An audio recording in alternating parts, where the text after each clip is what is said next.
Hi అండి, నేను మీ వరలక్ష్మిని. Varalakshmi kitchen స్వాగతం. అందరూ బాగున్నారా? అందరూ బాగోవాలి, అందులో మేము ఉండాలని మనస్ఫూర్తిగా దేవుని కోరుకుంటున్నానండి.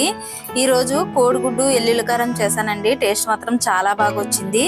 టేస్ట్ అయితే అదిరిపోయింది. ఈ ప్రాసెస్ ఎలా తయారు చేసుకోవాలో చూద్దాం రండి. 4 గుడ్లు ఉడకబెట్టుకుందామండి.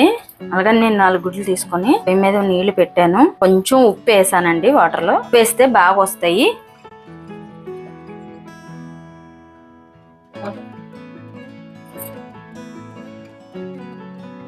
ఇంకోండి, కళాయి పొయ్యి మీద పెట్టుకొని 2 స్పూన్లు నూనె వేసాను. 1 స్పూను నెయ్యి వేస్తున్నానండి. ఇంకోండి, గుడ్లు వేపుకోవడానికి కొంచెం పసుపు కూడా వేస్తున్నాను ఇందులో. ఈ పసుపు వేసిన తర్వాత మొత్తం ఇలాగ ఆయిల్కి అయ్యేలా చూసుకోవాలి.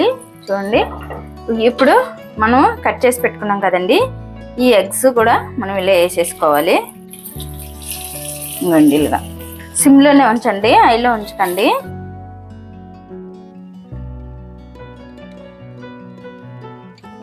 ఇప్పుడు అటుపక్క ఏగాయి కదండి, ఇప్పుడు ఇటుపక్క తిప్పుకుందాం మనము. ఇంకోండి, ఇలాగా అన్ని ఇలాగే మనం టర్న్ చేసుకోవాలి.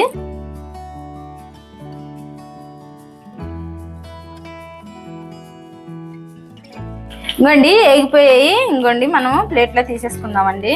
ఇలా ఏగితే చాలు. ఈ కోడిగుడ్డు ఎల్లుల్లి కారానికి అన్నీ మనము ఇలాగే ప్లేట్లోకి తీసేసుకుందాం. ఇంకోండి, కొంచెం జీలకర్ర వేస్తున్నాను. అలాగే సన్నగా తరిగి పెట్టానండి ఉల్లిపాయలు, అవి కూడా మనం వేసేసుకుందాం. వేసేసి బాగా ఏగాలండి ఇది.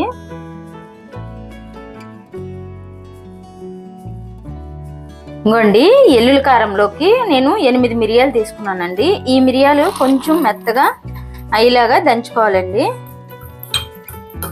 నేను ఒక ఎల్లుల్లిపాయ రంజలు తీసి పెట్టి ఒలిసి పెట్టానండి. ఇప్పుడు ఈ వెల్లుల్లి కూడా కొన్ని వేసుకొని మెత్తగా దంచుకోవాలండి, కచ్చబెచ్చ దంచుకోవాలి.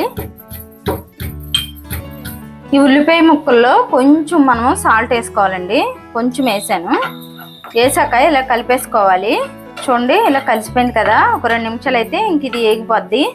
ఇప్పుడు మనము వెల్లుల్లిపాయ దంచుకున్నాం కదండి, ఇందులో కూడా మనము కొంచెం సాల్ట్ వేసుకుందామండి. కచ్చబెచ్చని నలిగిపోయింది కదా, కొంచెం సాల్ట్ వేసాను. ఇంకోండి, కారం కూడా వేసేస్తున్నాను. కారం కూడా నేను 2 స్పూన్లు కారం తీసుకున్నానండి.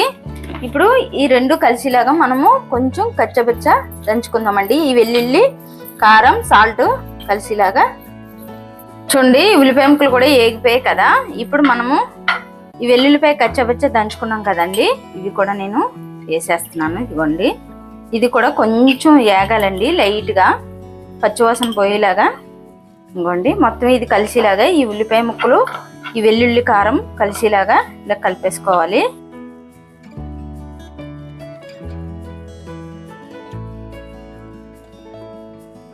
ఇప్పుడు ఇది వేగిపోయింది కదండి. ఇప్పుడు మనము ఏపి పెట్టుకున్న గుడ్లు కూడా మనం ఇలా పెట్టేసుకోవాలి.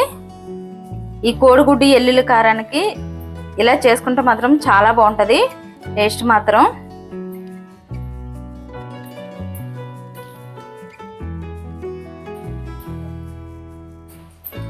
ఇప్పుడు మనం ఇలా పెట్టుకున్నాం కదండి, ఈ ఏపి పెట్టుకున్న ఎల్లుల్లి కారం మనం ఇలాగా పైన టప్పింగ్ లాగా వేసుకోవాలి.